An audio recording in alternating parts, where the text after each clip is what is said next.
Cal é a proposta de Rueda?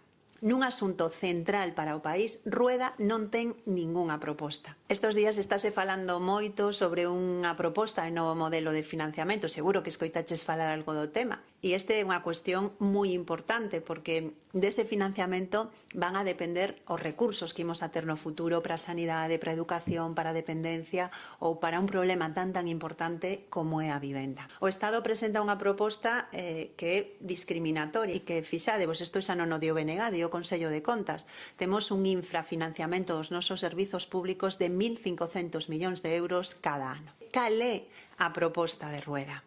Nun asunto central para o país, Rueda non ten ningunha proposta. E non pode ter unha posición de país porque está atado de pés e mans á estrategia partidista que lle está marcando o Partido Popular desde Madrid. Desde o BNG temos unha alternativa clara. Creemos que o mellor é ter a chave dos nosos cartos, que podamos decidir desde aquí como queremos utilizar estes recursos e que logo fagamos contas co Estado. É unha mágoa que non teñamos a un goberno galego defendendo os intereses deste país, pero aí seguiremos desde o BNG dando a cara e deixándonos a pel para que Galiza non sexa discriminada.